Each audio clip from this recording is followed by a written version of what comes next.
Entonces, la última vez hablamos de algunos filósofos que considero que han signado, por así decirlo, la época contemporánea. En particular Nietzsche, que podríamos decir que es el padre del nihilismo contemporáneo, del relativismo, que es quizá nuestra cultura dominante en estos días, y también Freud. Freud, que está presente en muchas de las formas de pensar que tenemos nosotros, la gente normal y corriente, la gente de la calle. Creo que hacíamos referencia a veces cuando uno dice uno se equivoca, tiene un lapsus, inmediatamente utiliza alguna terminología freudiana y sospecha que detrás de ese lapsus hay algún problema de tipo sexual o lo que fuera. Esa es la presencia dominante de Freud en la cultura contemporánea. Hace 2 meses hablábamos de otro filósofo que también es otro de los pilares del mundo en el que vivimos, que es Marx. Si uno conoce más o menos Marx, Freud y Nietzsche, tiene bastantes elementos para por lo menos comprender de mejor manera muchas de las corrientes culturales que hoy están presentes en la opinión pública. Entonces vamos a hablar, ya para acabar el ciclo, y felicitaciones para quienes hayan sido fieles a todo el ciclo, que han perseverado. Vamos a hablar del siglo XX, en donde hay algunas escuelas filosóficas muy positivas desde un punto de vista de la antropología cristiana, desde una visión trascendente de la vida, y también hay otras manifestaciones que un poco ponen en claro que el relativismo hoy en día quizá es lo que más pesa en la forma de ver el mundo de muchos de nuestros contemporáneos. Hay que poner siempre las corrientes filosóficas en contexto. Entonces, el siglo XX podríamos decir que se inicia desde un punto de vista cultural o filosófico a partir de la Primera Guerra Mundial. Ustedes recuerdan por la historia general cómo hay una guerra tremenda con millones de muertos, menos que la Segunda Guerra Mundial, pero estamos hablando de decenas de millones de muertos, que se da entre 1914 y 1918. Vamos a apartarnos por unos minutos de la historia de la filosofía en concreto para hablar más de historia de la cultura. Cuando acaba el siglo XIX, comienza el siglo XX, o sea, en el penúltimo cambio de siglo, 1899, había un gran optimismo ambiental. La gente pensaba, bueno, el siglo XX va a ser un siglo espectacular, impresionante, con un gran progreso de la ciencia, de la técnica. Llevábamos decenas de años con relativa paz en el mundo y por lo tanto se presentaba el siglo que estábamos por inaugurar de una forma muy promisoria. Todo el siglo XIX había sido un siglo muy ideológico, donde se prometía el paraíso en esta tierra. Haremos la revolución comunista, eliminaremos la propiedad privada y tendremos el paraíso comunista. O vamos a seguir de la forma más ortodoxa el liberalismo, y por lo tanto llegará un momento en que, si respetamos la ley de la oferta y la demanda, todos seremos ricos, felices, habrá una prosperidad general. Es la época también de los grandes nacionalismos, sobre todo en Europa. Cada una de las naciones considera que tiene la cultura superior y pensaban que en el siglo XX esa cultura triunfaría, se abriría un periodo de paz, de prosperidad, un siglo de oro de la cultura, ya sea francesa, alemana, inglesa, italiana, etc. Y sin embargo, todas estas promesas de felicidad, de paraísos en esta tierra, fueron desmentidas por la Primera Guerra Mundial, una guerra que nadie esperaba. Es interesante ver las declaraciones de los grandes líderes políticos antes de la guerra. Bueno, nadie desea la guerra, todo el mundo quiere la paz. y sin embargo se fueron poniendo todos los medios para llegar a esa confrontación tan tremenda. Entonces eso desde luego marca el siglo XX, un siglo XX mucho menos optimista o ingenuamente optimista como podía ser las últimas décadas del siglo XIX, los primeros años del siglo XX, la llamada Belle Époque. Más bien hay una conciencia generalizada de la crisis cultural, era evidente por otro lado, porque había un enfrentamiento que había dejado millones y millones de muertos, y por lo tanto hay, siempre en la época de crisis es una época donde la gente se pone a pensar y todo el mundo se pregunta por la causa de la crisis, por qué hemos llegado donde hemos llegado. Entonces las distintas escuelas filosóficas del siglo XX en parte tratan de dar respuestas a la pregunta sobre la causa de la crisis cultural. Muy esquemáticamente, de esto ya hemos hablado en otro ciclo de conferencias, se puede decir que hay una unanimidad en afirmar que existe una crisis cultural, vuelvo a repetir, por otro lado muy evidente, muy clara. Donde no hay unanimidad es en establecer la causa de la crisis, por qué hemos llegado a donde hemos llegado. Y decía muy esquemáticamente, podemos hablar de tres grandes respuestas. Una primera respuesta es la que da el pensamiento abierto a la trascendencia, que vendría a decir, nos hemos equivocado porque la persona humana no es un ser absolutamente autónomo, no es dueño total de su destino, es una criatura. Nos hemos dejado de lado aspectos de la naturaleza humana, tenemos una visión muy unilateral y bueno, tenemos que volver a una visión completa, integral de la persona humana, superando las visiones unilaterales que fueron las que hemos ido viendo a lo largo de los últimos meses. Entonces tenemos así un resurgir del tomismo, un neotomismo, el personalismo, el espiritualismo francés, o sea, toda una serie de corrientes que es la que vamos a ver ahora en esta parte de la clase. Una segunda respuesta a la pregunta sobre la causa de la crisis es la que deriva en el relativismo, en lo que hoy se llama la posmodernidad, que viene a decir lo siguiente: pensábamos que podíamos conocer el sentido de la existencia humana, el sentido de la historia, dónde está la verdad, dónde está el bien, dónde está el mal, dónde está el error, y aquellos que se consideraban dueños de la verdad nos llevaron a la violencia de la Primera Guerra Mundial y después de la Segunda Guerra Mundial y del fundamentalismo islámico, etc. Con lo cual la respuesta a la crisis cultural es conformarnos con un relativismo cómodo, decir, bueno, no hay verdades absolutas, no hay verdades objetivas, vamos a tolerarnos todos mutuamente, y es lo que hoy está más presente en el ambiente.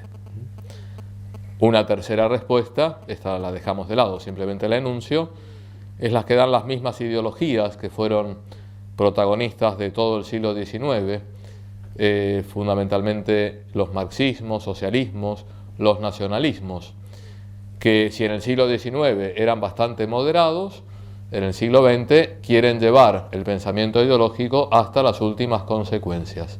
Y así el nacionalismo, más moderado, se transforma en el nacionalsocialismo hitleriano, y el marxismo un poquito más romántico, revolucionario, etcétera, se transforma en el leninismo, el estalinismo, Mao Zedong, los 100 millones de muertos que hay entre 1917 y 1989. Por lo menos son los datos que da el libro negro del comunismo, que es un libro muy interesante porque no está escrito por el presidente de los Estados Unidos o el primer ministro inglés, sino por intelectuales de izquierda que fueron marxistas y que después de la caída del muro de Berlín son personas intelectualmente honestas y quieren sacar un poquito las cuentas y saber estas ideas tan generosas pero utópicas en qué se concretaron, y llegan a la conclusión de que se concretan en 100 millones de muertos, que son muchos, por lo menos para unos años no tan largos como van del 17 al 89. Bueno, esto era una introducción para poner un contexto de las corrientes culturales del siglo XX. Y decíamos que íbamos a empezar por las corrientes abiertas a la trascendencia, las escuelas filosóficas abiertas a la trascendencia, que son distintas entre sí, pero tienen ese elemento común. Todas ellas consideran que el sentido de la existencia humana no radica en esta vida humana, sino que tiene un significado trascendente, radica en Dios, estamos destinados a la eternidad, somos seres espirituales. Y bien, todos estos son elementos comunes que unen a Henri Bergson con el espiritualismo francés, a Emmanuel Mounier con el personalismo, a Maritain con el neotomismo, etc., que tienen diferencias en su forma de pensar filosófica, pero tienen también este aire de familia. Entonces vamos a comenzar con el neotomismo.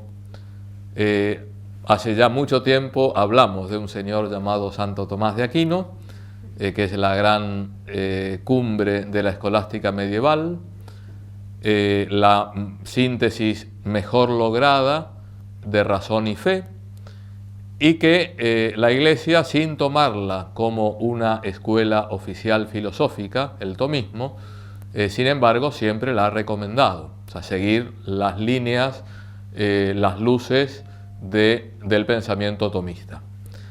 También decíamos que el tomismo, que es del siglo XIII, Santo Tomás muere en 1274, pasa por distintas fases. Inmediatamente después de la muerte de Santo Tomás hay como un alejamiento de los mismos textos del doctor de Aquino, y más bien se va formando una escuela un poquito racionalista, demasiado sistemática, donde se pierde toda la vida de la doctrina tomista para hacer una presentación como muy dogmática, muy fría, muy esquemática. Entonces tenemos un siglo XVIII, siglo XIX, un tomismo bastante decadente, por decirlo con todo respeto.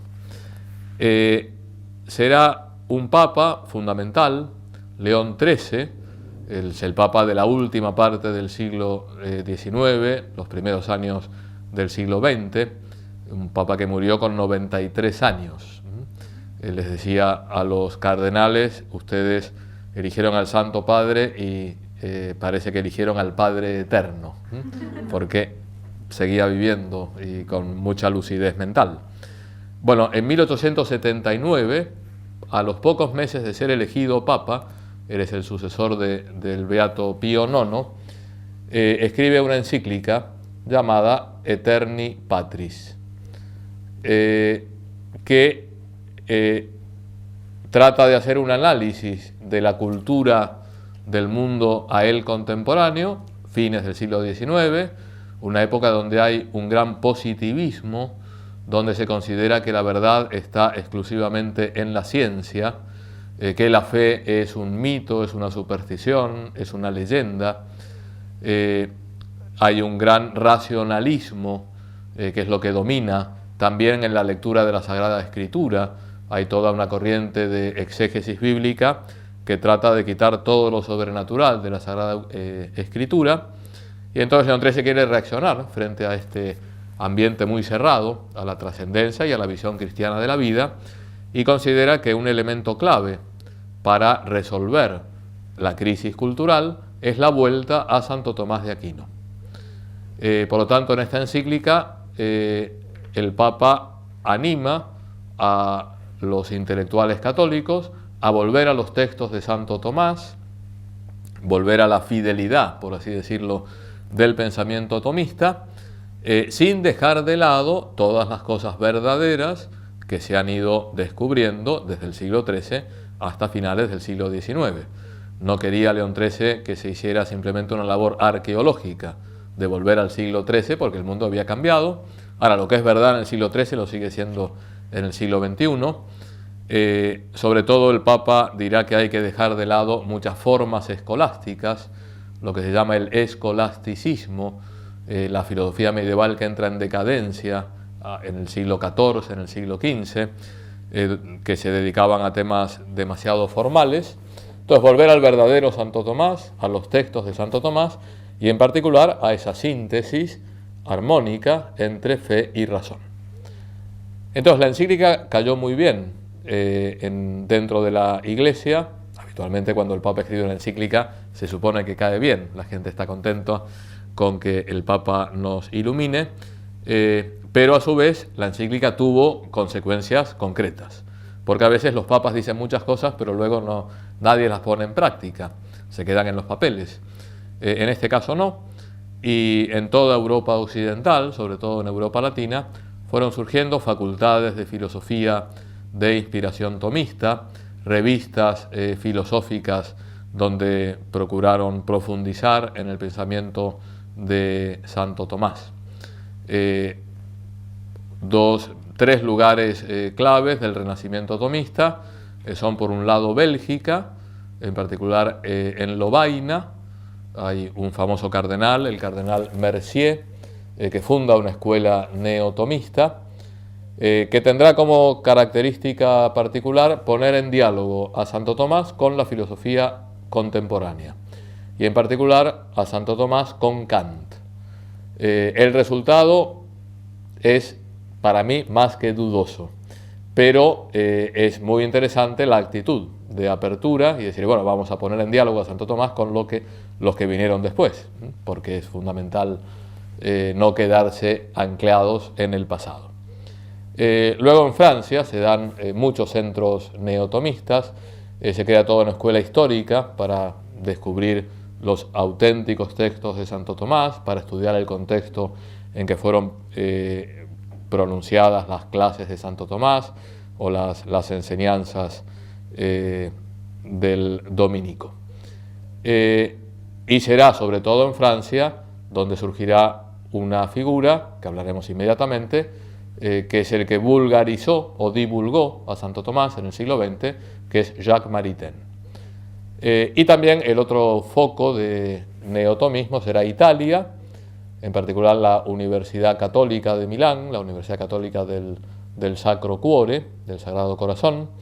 Y bueno, hay también en las universidades pontificias en Roma, que dependen directamente del Papa, hay un resurgir del tomismo, hasta llegar a una figura bastante importante, fallecida hace relativamente poco, hará unos 20 años, que es Cornelio Fabro, que es uno de los grandes neotomistas del siglo XX.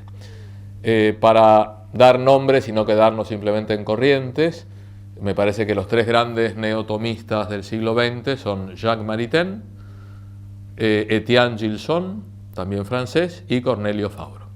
Entonces vamos a decir algo de estos tres filósofos. Entonces, Jacques Maritain es realmente un pensador muy interesante, porque si uno estudia las ideas de Maritain desde que comienza a pensar hasta que se muere, vemos una gran evolución. Es un hombre que está continuamente repensando las cosas. Él era miembro de una familia de tradición protestante liberal, tuvo sus diálogos con el socialismo, se fue metiendo en una mentalidad muy positivista, pero nada de esas corrientes le llenaban, le daban una respuesta a las preguntas que se hacía sobre el sentido de la existencia. En concreto se pone de novio con una chica rusa de origen hebreo, llamada Raisa, y también ella era filósofa, quería profundizar en el sentido de la existencia, no encontraban respuestas y se dijeron entre ellos, bueno, si en tanto tiempo, ya no me acuerdo qué plazo se pusieron, no encontramos respuestas a la existencia humana, nos suicidamos. Hasta ese punto llegaba la crisis existencial. Providencialmente van a unas clases en el Collège de France, que no es la Sorbona, es otra institución de estudios superiores, y en concreto frecuentan las lecciones de un señor llamado Henri Bergson, del cual hablaremos en pocos minutos, que le abre un gran panorama. Es el filósofo de la evolución creadora, padre del espiritualismo francés, y si bien desde un punto de vista de la ortodoxia católica no es un Santo Tomás de Aquino, ni mucho menos, sí es un hombre abierto a la trascendencia, y eso ya le da oxígeno, por así decirlo, a Maritain y a Raïssa para seguir viviendo. Después se pondrán en contacto con un escritor llamado Léon Bloy, también él un converso, un hombre muy bueno y muy extraño, vivía prácticamente en una choza con su familia, vivía de la limosna o de lo poco que ganaba con sus libros, pero que tenía un gran celo apostólico, que trató apostólicamente a muchos intelectuales y consiguió, a través del Espíritu Santo evidentemente, la conversión de muchos de ellos. Entonces, dos de los conversos serán Jacques Maritain y su mujer Raïssa. A través de Léon Bloy se pone en contacto con un fraile dominico, que es el que le presenta a Santo Tomás de Aquino. Y ya ese primer contacto con la obra del Aquinate lo marca definitivamente, y será el mayor divulgador de la obra de Santo Tomás en Europa y América. Pasa por distintas etapas. La primera, muy cerrada a la modernidad, considera que todo el proyecto moderno es un proyecto cerrado a la trascendencia. Uno de sus primeros libros, muy conocido, que recomiendo vivamente la lectura porque es muy actual, se llama Tres Reformadores, que le dedica un primer capítulo a Lutero, el segundo a Descartes y el tercero a Rousseau, que considera que son los padres de la cultura moderna. Será tremendamente crítico. Habitualmente los filósofos jóvenes son muy apasionados y a veces les falta matizar, y realmente los trata muy duramente, tanto a Lutero como a Descartes como a Rousseau. Pero bueno, dice cosas muy interesantes. Luego poco a poco se irá abriendo a la modernidad. Trató prácticamente todas las disciplinas filosóficas, es un pensador profundamente metafísico, pero también se dedicó a la gnoseología o teoría del conocimiento, a la psicología y de forma muy particular a la filosofía política. Un libro clave donde marca también un cambio de etapa intelectual se llama Humanismo Integral, donde trata de dar respuestas a partir de la filosofía de Santo Tomás, respuestas a las problemáticas de tipo político-social. Otra de las obras importantes en el ámbito de filosofía política se llama el hombre y el Estado. Y entonces en estas obras hace una distinción que no es propiamente tomista, sino que podríamos llamarla maritainiana, y que a algunos no les termina de convencer, que es la distinción entre individuo y persona.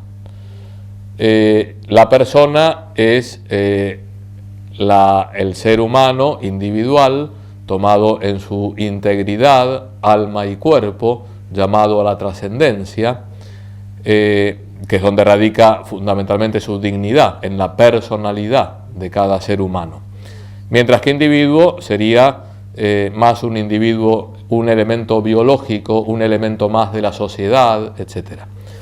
Entonces Maritain a veces abre la puerta como para decir, bueno, como individuo el hombre puede hacer tal cosa, como persona tendría que hacer otra cosa. Es una distinción que ahora no vamos a profundizar y me parece que no es completamente fiel al espíritu de Santo Tomás. Pero dejando de lado estos detalles, realmente ha sido una personalidad clave para que el tomismo siga teniendo vigencia hoy en día. Fue muy amigo de Pablo VI, participó de alguna manera en el Concilio Vaticano II. El segundo neotomista que quería hablar, de este diré solo dos palabras, es Etienne Gilson. Si bien Maritain era converso, Gilson siempre fue católico toda su vida. De él habíamos dicho algo al hablar de Descartes. Él estudió filosofía en la Sorbona y el tema de su tesis doctoral fue los elementos escolásticos, o sea, de la filosofía medieval en el pensamiento de Descartes, y descubrió tantos elementos escolásticos que al final se dedicó a la filosofía medieval. Entonces es un gran historiador de la filosofía, pero en lo que respecta a Santo Tomás, es quien más subrayó que la noción clave de la filosofía tomista es el actus essendi, el esse, el acto de ser. No sé si se acuerdan, hablábamos que la composición más radical de las cosas, según el tomismo, es la propia de la esencia y el acto de ser. La esencia es lo que hace que una cosa sea eso y no otra cosa, y el acto de ser es que algo sea real, que exista. También se puede hablar de existencia. Entonces será Gilson quien ponga como en el centro del pensamiento filosófico tomista el actus essendi, dejando de lado otras interpretaciones más esquemáticas, más esencialistas que se habían dado en el pasado. Y Cornelio Fabro será quien subraye la importancia que tiene otro concepto en Santo Tomás, que es el concepto de participación, que es un concepto no tanto aristotélico, sino platónico, y bueno, hace toda una lectura de Santo Tomás a partir de esta perspectiva y que realmente da nuevas luces. Bien, de tal manera que una de las escuelas filosóficas propias del siglo XX es el neotomismo. Tanto el Concilio Vaticano II como Pablo VI, como Juan Pablo II, como Benedicto XVI han hablado mucho de Santo Tomás y la importancia de beber de sus fuentes, sobre todo en lo que respecta al diálogo entre fe y razón, o a la síntesis que hay que realizar entre fe y razón, y me parece que a partir de León XIII se ha dado nuevo vigor a la escuela filosófica tomista. Bien, este es uno de los elementos que quería subrayar. Estamos siempre en las filosofías abiertas a la trascendencia, y hicimos referencia a Henri Bergson, que es quien salva del suicidio a Jacques Maritain y su mujer Raisa. Entonces, Bergson llegó a ser premio Nobel de Literatura. Es un hombre que escribe filosofía, pero lo escribe con un estilo literario fantástico. Era francés, de origen judío, y según cuentan los biógrafos, estaba a punto de convertirse al catolicismo, pero en el año 39, año 40, los alemanes, los nazis, invaden París, él vivía en París, y no le pareció oportuno convertirse en ese momento, porque podía ser malinterpretado. Decir, bueno, acá están exterminando a los judíos, yo soy judío, me convierto para salvarme del exterminio, tengo que permanecer con mis hermanos de raza y de religión. Sin embargo, pienso que se puede considerar que tuvo bautismo de deseo. Bien, pasará por distintas etapas. Se puede hablar de un evolucionismo bergsoniano. Él considera que la filosofía, por lo menos en Francia, en la última parte del siglo XIX, principios del siglo XX, estaba dominada por el positivismo. Creo recordar que el mes pasado hablamos del positivismo, Auguste Comte. Lo positivo es lo que se puede medir, lo que se puede contar, los datos de hecho, todo lo demás hay que dejarlo de lado, todas las ambiciones metafísicas, etc. Y el positivismo termina ahogando las ansias de trascendencia que tiene el espíritu humano. Porque, muy bien, la técnica, la ciencia sirve para muchas cosas en la vida, pero no me da respuestas ante los grandes interrogantes. ¿Cuál es el sentido último de la vida? ¿Cuál es el significado del dolor? ¿Qué hay después de la muerte? ¿Por qué hay mal en el mundo? Todo eso el positivismo se queda absolutamente mudo.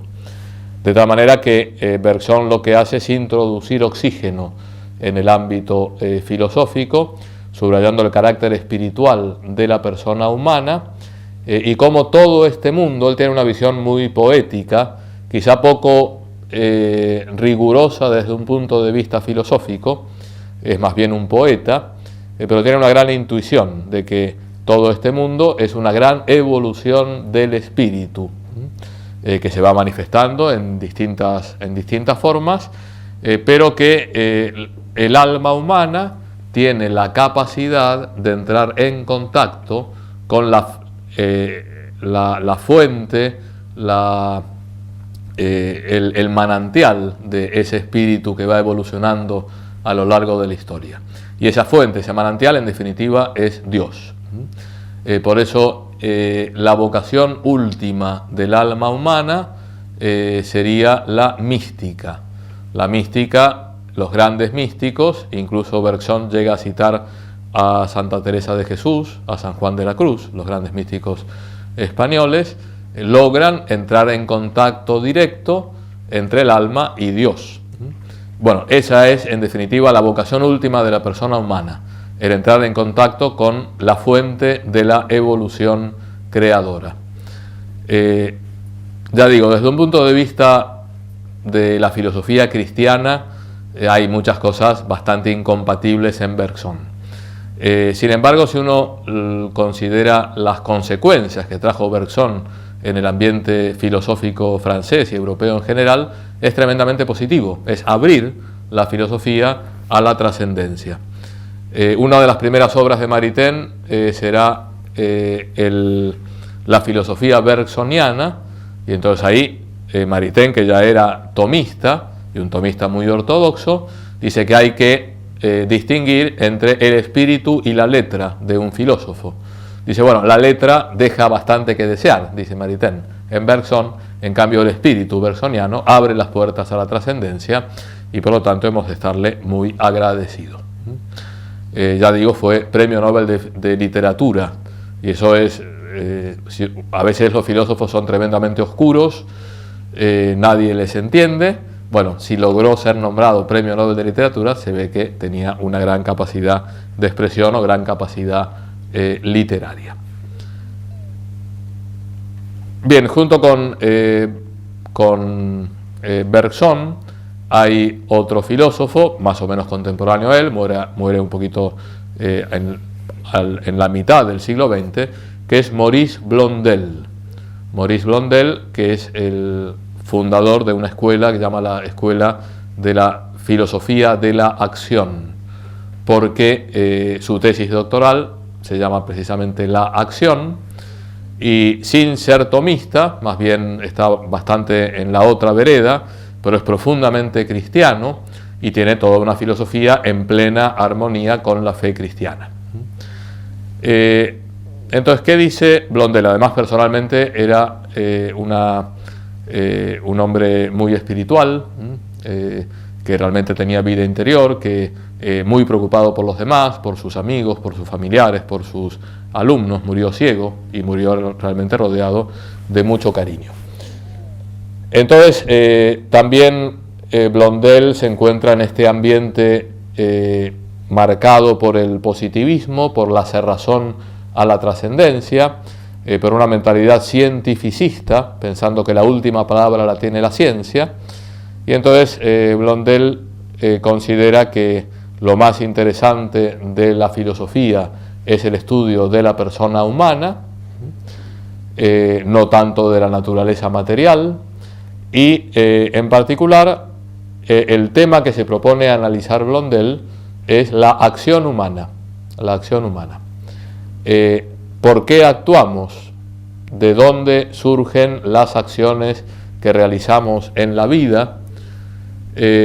Para eso hace todo un análisis también histórico, cómo fueron explicando las distintas escuelas la acción humana. Por ejemplo, habla mucho del determinismo. Hay muchas corrientes filosóficas que niegan que el hombre sea libre. Estamos determinados por el ambiente, por el clima, por la raza. Y Blondel subrayará que la acción humana surge fundamentalmente del alma humana, en particular de la inteligencia y de la voluntad, de los sentimientos, y en donde siempre está muy presente la libertad. Será el gran defensor de las acciones libres. Hay muchos elementos que nos condicionan, pero en definitiva somos dueños de nuestra propia vida. Pero quizá lo más interesante de Blondel es que subraya la finalidad de la acción. O sea, él, haciendo toda una serie de análisis de los distintos acciones humanas, llega a la conclusión de que toda acción tiende a un fin, a una finalidad, y en definitiva no a un fin inmediato, a un fin de hoy para mañana, o a un fin útil, sino que no termina de saciarse la acción humana, no se completa plenamente, sino se abre hacia un fin trascendente. Por eso el mismo actuar humano, el mismo obrar humano, nos está diciendo que estamos destinados a la trascendencia, destinados a Dios, en definitiva. Cuando Blondel va pensando estas cosas y las va escribiendo, se va desarrollando en la teología, no en la filosofía, una serie de doctrinas que serán condenadas por el Papa San Pío X y que se pueden englobar bajo el nombre de modernismo, el modernismo teológico. Entre otras cosas, el modernismo teológico subrayaba que hay una continuidad entre la naturaleza y la gracia. Es decir, que la naturaleza está exigiendo que seamos elevados al orden sobrenatural. Bien, esto tiene una serie de consecuencias teológicas que no vamos a tocarlas porque estamos en clase de historia de la filosofía. Pero se pone en duda que la gracia de Dios, sea gracia, es decir, sea absolutamente gratuita. La palabra gracia viene de gratuidad, es un don de Dios. Dios podría no habernos elevado al orden sobrenatural. Entonces, algunos vieron en Blondel una filosofía de tipo modernista. Es decir, bueno, analizando la acción humana, está como postulando la necesidad de la apertura a la gracia. Bien, ha habido una serie de debates sobre la ortodoxia o no ortodoxia de Blondel. A principios de los años 90 se cumplieron los 100 años del nacimiento de Blondel, hubo muchos congresos para estudiar su pensamiento, y allí Juan Pablo II, que quería mucho a Blondel, había estudiado profundamente su obra, le escribió al obispo de Aix-en-Provence, que es la ciudad donde vivió Blondel, hablando de una antropología completa, plena, en plena armonía con la visión cristiana del hombre, etcétera, un poco para zanjar y para salvar a Blondel de la acusación de herejía. Realmente es una filosofía tremendamente abierta a la trascendencia, pero nunca dice que la elevación al orden sobrenatural sea algo necesario, pero sí algo como a lo que tiende la naturaleza. Contemporáneo de estos dos filósofos, estamos siempre en el ámbito francés, es Marcel, Gabriel Marcel, que es considerado uno de los existencialistas, ya hablaremos dentro de unos minutos del existencialismo, y en particular sería el existencialista cristiano o el existencialista católico. Ninguno de los existencialistas se llama a sí mismo existencialista. Esto es una etiqueta que ponemos los historiadores de la filosofía, pero ni Heidegger, ni Sartre, ni Jaspers, ni Marcel se consideran a sí mismos existencialistas. Lo que une a estos cuatro filósofos es su atención sobre la existencia humana concreta. Entonces, Marcel, que también procedía de una familia protestante, muy alejado de la vivencia cristiana, estaba influido por Hegel. Sin embargo, durante la Primera Guerra Mundial trabaja en una oficina que se dedica a buscar personas desaparecidas, y entonces ahí tiene como un primer contacto con el misterio de la persona humana, de la dignidad de la persona humana, empieza a reflexionar y se convierte a la fe cristiana y en particular a la Iglesia católica. Entonces, algunos consideran que Marcel no es del todo filósofo, sino que es más bien un teólogo que filosofa. Le dará muchas vueltas a tres conceptos que son profundamente teológicos: la fe, la esperanza y la caridad. y en particular reflexionará mucho sobre la esperanza. La visión que tiene de la persona humana es una visión totalmente abierta a la trascendencia, también con una postura muy crítica respecto a la visión positivista. Dice, bueno, no podemos enfrentarnos ante la persona humana como si fuera un caso a estudiar científicamente, sino que tenemos que estar frente a un misterio. La persona humana es un misterio, el ser mismo es un misterio. Entonces él distingue entre lo que llama misterio y lo que llama problema. Un problema es algo que tenemos delante y que tenemos que resolver. En cambio, un misterio es algo que nos envuelve, estamos metidos dentro del misterio. Entonces, la persona humana nunca es un problema, no podemos problematizar a la persona humana, sino que es un misterio en el que estamos todos metidos y que tenemos que ir poco a poco desentrañando. La tendencia del positivismo es a reducir todo misterio a la categoría de problema, algo que tenemos delante y que hay que resolver de una forma técnica, pero eso no puede ser realizado ante la persona humana. Y también será el filósofo que subraye la distinción de el ser y el tener. Hoy en día muchas veces habremos escuchado que se dice la gente se considera que vale más por lo que tiene que por lo que es. Entonces precisamente el misterio del ser, un misterio abierto a la esperanza, al amor, a la entrega, al darse, eso es lo importante. El tener es algo meramente artificial, secundario, es un accidente, pero nadie pierde nada de la riqueza de su ser por el hecho de tener pocas cosas. Esta idea, que era muy conocida, impuesta por Marcel, tomará nuevo auge con el inicio del pontificado de Juan Pablo II, porque en su primera encíclica, Redemptor Hominis, cita textualmente a Marcel, y en particular subraya esto: hoy en día se considera más el tener que el ser, pero el tener muchas veces cosifica a la persona, la empobrece. Lo importante es abrirnos al misterio del ser hombre, del ser imagen de Dios, ese misterio abierto a la esperanza, abierto al amor.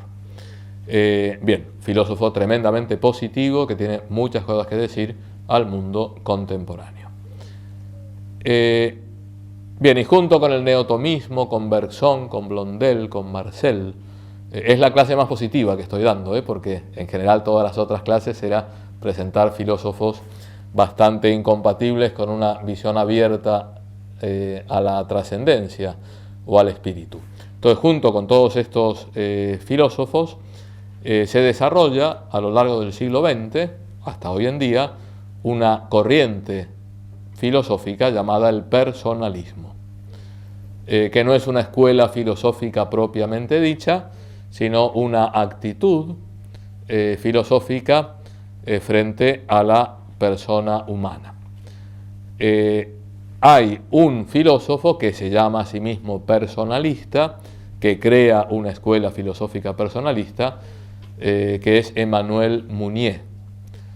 Pero hay una gran familia personalista. Podríamos decir que Karol Wojtyła, por ejemplo, en cuanto filósofo, era un filósofo personalista. Julián Marías, más en el ámbito de lengua española. Emmanuel Levinas, un filósofo judío. Martin Buber, filosofía del diálogo, pero que también se inserta dentro de esta corriente. Entonces vamos, antes de acabar esta primera parte, a hablar sobre las características específicas del personalismo. Uno puede decir, bueno, el tema de la persona humana ha sido tratado por prácticamente todos los filósofos, y es verdad. Uno no puede hacer filosofía dejando de lado a la persona humana. Es más, hay algunos filósofos que han aportado muchísimas luces para descubrir la gran riqueza de la persona humana. Sócrates, Platón, Aristóteles, San Agustín, Santo Tomás. Toda la tradición cristiana es una tradición personalista.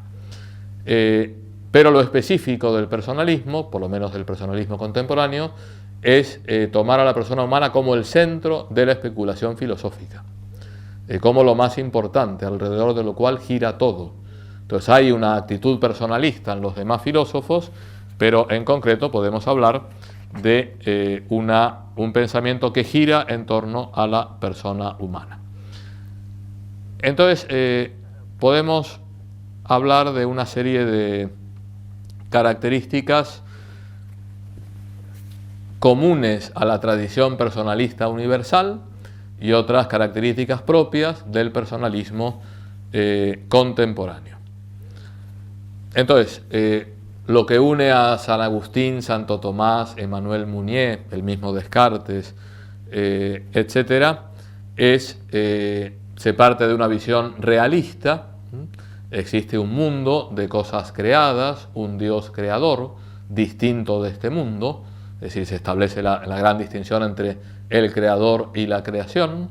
Eso es propio del personalismo universal. Se subraya la capacidad del hombre de conocer la verdad. Tanto San Agustín como Platón como Santo Tomás afirmaban que el hombre es capaz de la verdad. También el personalismo contemporáneo. Se subraya que el hombre es libre, que tiene dominio sobre sus actos, no un dominio absoluto, porque eso es solo de Dios, pero que no está completamente determinado por circunstancias exteriores, que es un ser espiritual, que hay una naturaleza humana. Bien, todos estos son elementos comunes a la tradición personalista antigua, medieval, moderna y contemporánea. Ahora, ¿cuáles son los elementos propios del personalismo actual?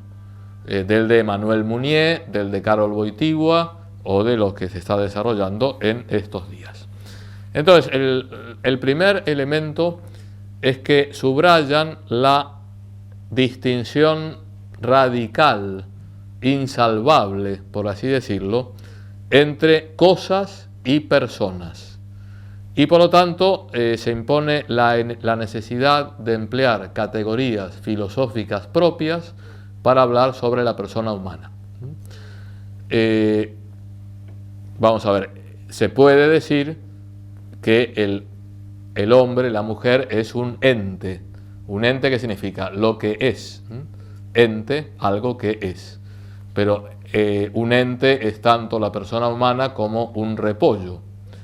Ahora, el personalismo dice, pero no utilicemos las mismas palabras para referirnos a un repollo y a una persona humana. Tenemos que emplear categorías filosóficas propias para hablar sobre la persona humana, que es evidente que es un ente, que en un cierto sentido es una cosa, que es un objeto, pero es mucho más que todo eso.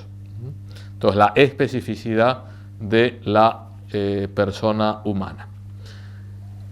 Segundo elemento propio del personalismo contemporáneo, la importancia radical de la afectividad considerada como parte esencial de la persona.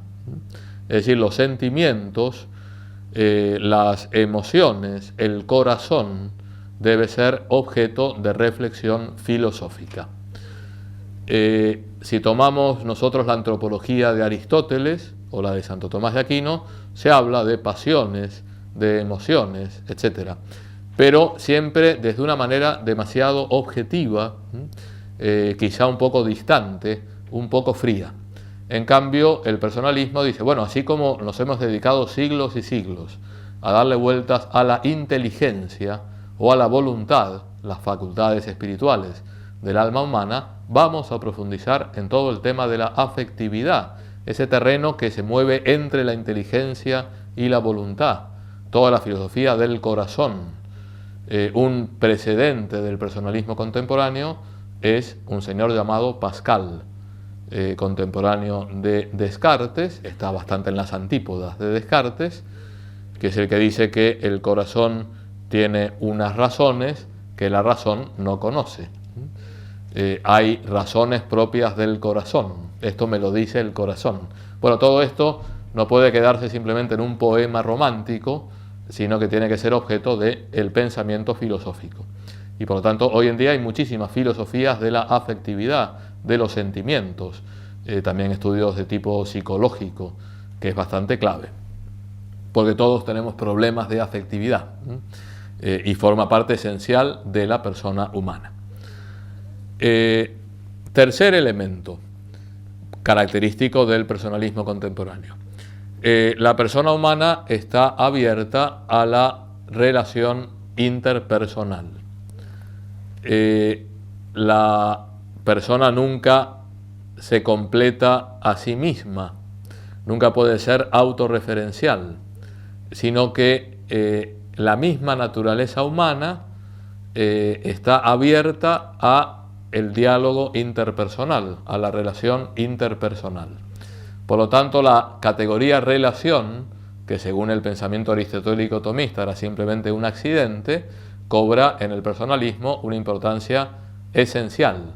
El hombre es relacional por su misma naturaleza y no se entiende la persona humana sin la referencia continua a la otra persona.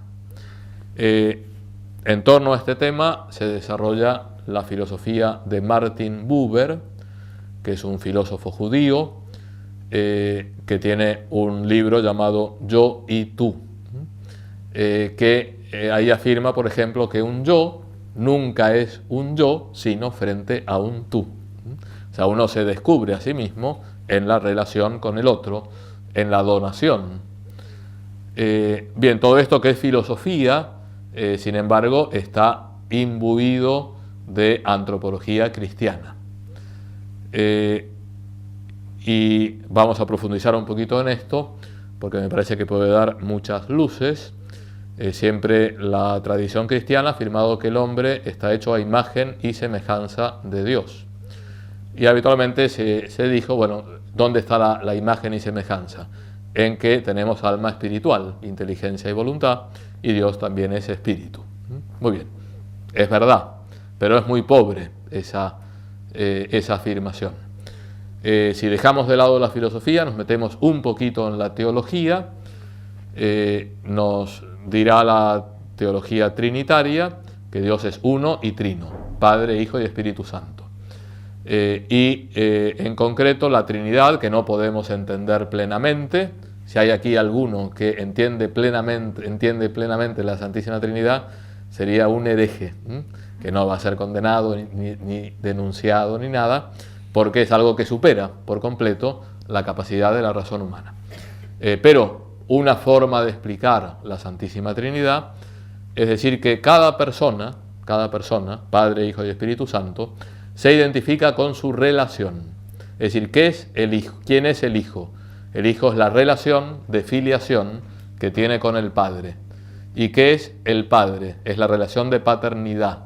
¿Y qué es el Espíritu Santo?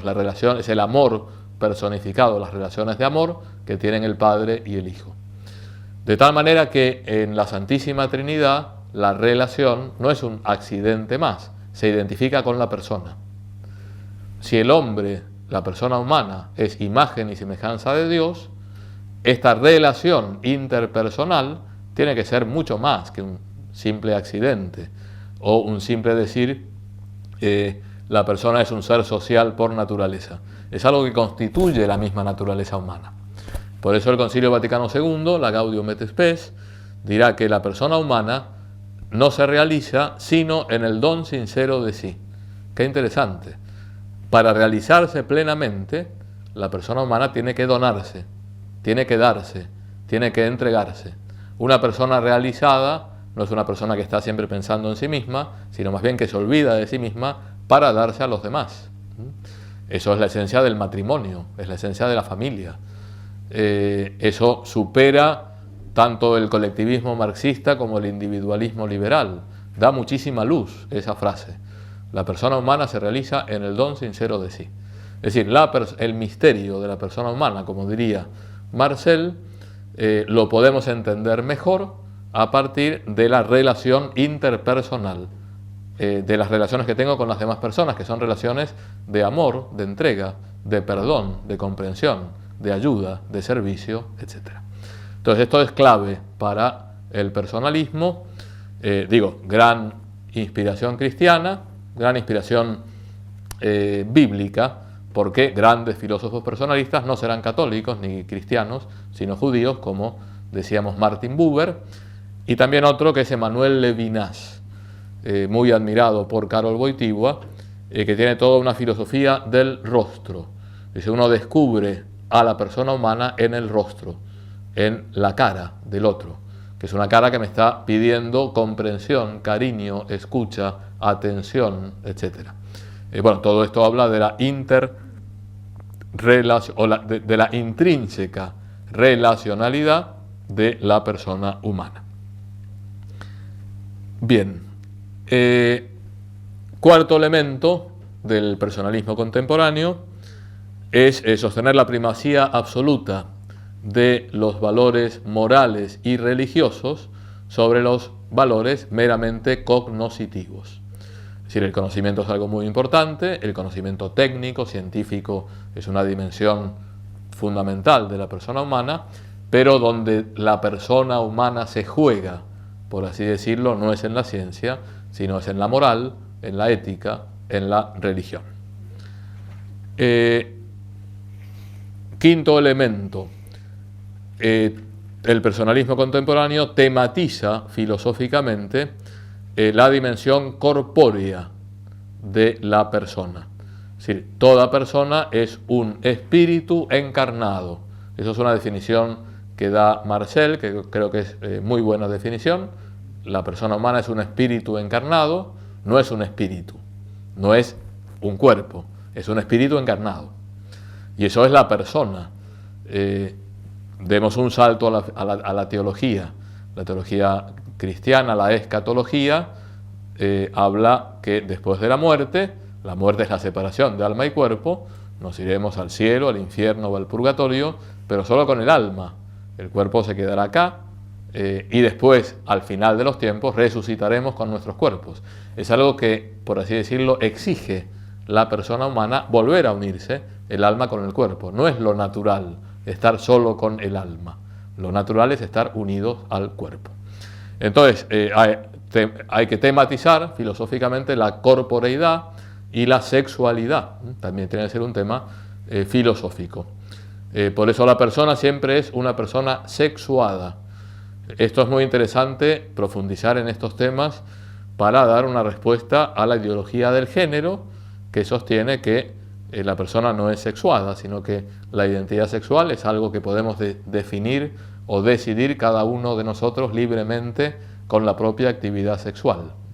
Mientras que el personalismo afirmará que todo ser humano es hombre o mujer. Y eso implica muchas cosas, también desde un punto de vista espiritual, psicológico, de capacidades, de riqueza, etc.